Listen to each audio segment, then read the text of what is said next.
I am now creating weekly exclusive content for Patreon, so if you are interested in that, go check out the link down below. And of course, if you want to avoid the random lottery of FIFA points, you want to go straight to the source, buy the players directly, use u7buy.com and use the code TVM at checkout. What is going on, guys? TVM here. Welcome back to yet another player review. It is the first in what will hopefully be a long line of Team of the Season moments, or Team of the Season so far moments cards. What a mouthful that is. I say hopefully a long line. I just want EA to throw content at us, really. Just give us so many cards. Because there are so many players who have missed out on that Premier League Team of the Season that I'm kind of hoping that they just start giving us an abundance of objectives. We had that Laporte, of course. I'm hoping tomorrow when he expires, they drop someone else. And then maybe every other day they just drop a... I don't want like 90 plus rated cards every day, but you know, if we could get like an 87, 88 rated, like Maddison, for example. Maddison needs to be in Team of the Season, and he's not. So hopefully he's going to be an SBC or an objective at some point. I digress. Let's move on. 89 rated Perez, up from an 84 rated Inform. That was his second Inform. It wasn't too bad, actually. It was a central card as well. Nothing compared to this card, of course, but at the time when it came out, it wasn't that bad. This card is 4-star, 4-star. Unfortunately, high defensive work rate. It does have a high attacking as well, so swings and roundabouts, I guess. But with a chem style, and I've gone with a Maestro here. The reason being is because if you do want to play him as a central card, 94 rated, we don't need to improve the finishing because it's already up at 93. You could argue that you want to improve the pace. I suppose at some point during this, the engine might have come in handy, but I don't know. I mean, engine could have worked, I suppose, but went with a Maestro. I don't regret it, because it did actually work quite well. 95 agility, 95 reactions, 92 ball control, 99 dribbling. That is a great stat. And being 5'10 as well with 4-star skills and 99 dribbling, you can only imagine the results you're going to see when we move on to the clips. The shot power up to 92, that was one of the reasons why actually I wanted to choose the Maestro over the engine, because the shot power in this game is very undervalued and underrated. That, combined with 93 finishing, is actually a very, very dangerous set of stats, because if you hit the target with great shot power, you've got an unbelievably good chance of hitting the back of the net. But if you do it with accuracy, you've got every chance. With long shots up to 86, still not ideal, but still, you know, it is what it is. 99 positioning. I mean, that is the selling point of the card, in my opinion. That is exactly what you want. A card or a player who, whichever position you put him in, is going to know where he needs to be and how he needs to be there. Now, I don't play wingers, so I tend to do 4-1-2-2 and use my wingers as strikers or as cams. In this instance, I kind of swapped him around a little bit because he's so good at potentially being a cam.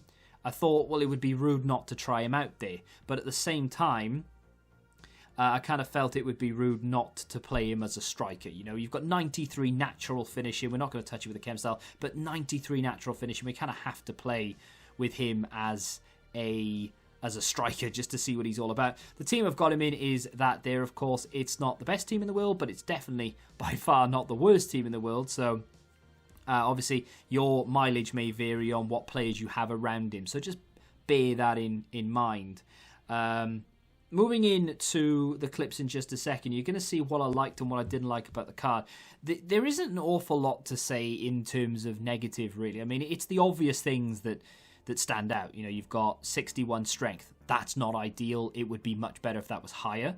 You've got 80 composure, which for me never really comes into question. I mean, some cards feel composed, others don't. And it's never really down to the composure stat itself. I think it's got something to do with a combination of a few stats rather than just that one composure stat.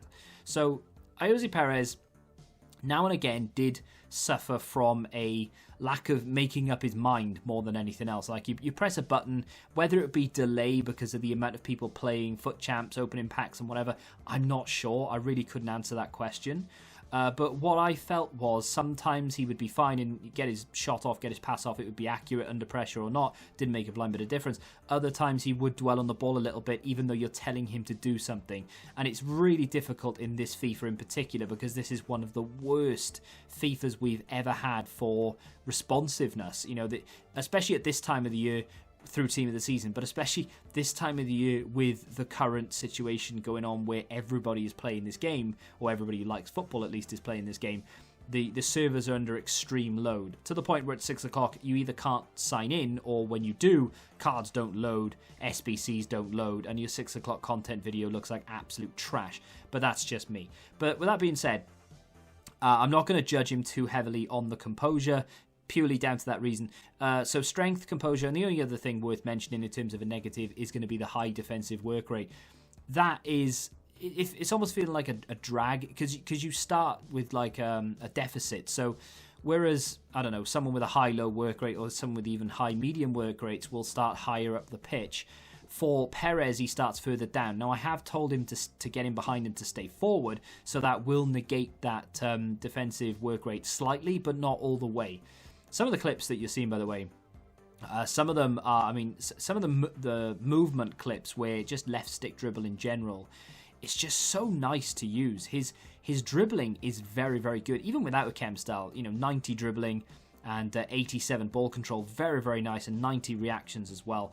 But with the added bonus of that maestro, you've just got really nice fluid left stick dribble, and the 4-star skills are just a treat. Like if you had 3-star skills, yeah, you could do roulettes and you could do your side to side, heel to heel flick or whatever, and it's all well and good, it's all handy. And of course, drag back is one of the most effective, if not the most effective skill move, quote unquote, in the game.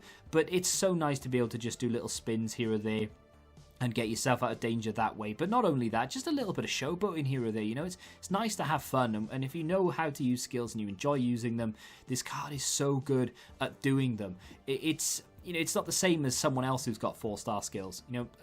There's so many cards in the game with 4-star skills. Some of them do them well, some of them don't. This card does them well. As we progress into the back end, you'll see that written down in the cons that only the 3 that we've mentioned. So it's pointless dwelling on them. They are what they are. The strength is something that I have to mention. Does it really come into question?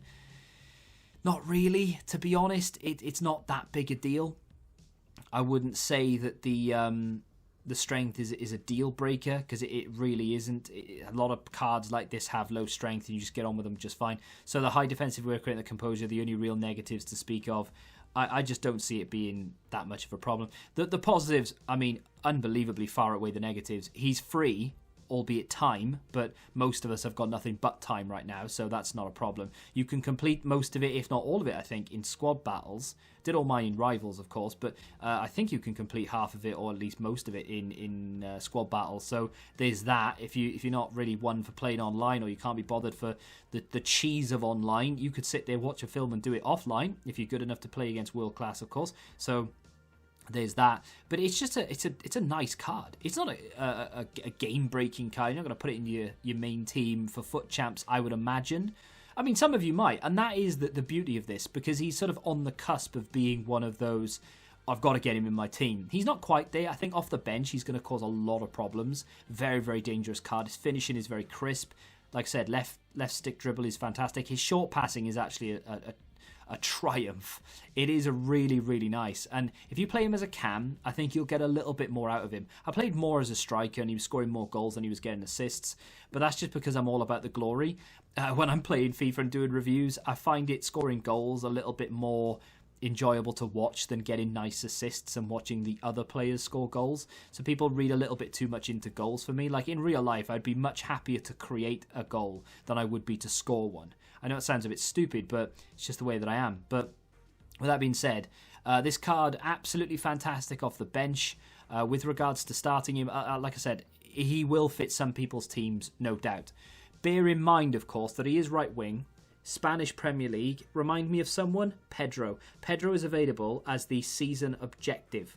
So if you decide, or you have decided, that he is going to be the player that goes into your team, the one that you want to choose, bear in mind that he, on paper, is probably a little bit better than Ayoze Perez, if not exactly the same. So and of course he does have like 5-star weak foot, I think it is. So you have to bear that in mind. That Pedro card could actually be better than Perez, and they play in the same position. So if you are going to pick up Pedro, bear in mind you may already have Perez. Is he worth the grind? In my opinion, if you're looking for a super sub, you have some time to kill, yes, absolutely. A lot of fun to use, very good player, very good goal scorer, meta for sure.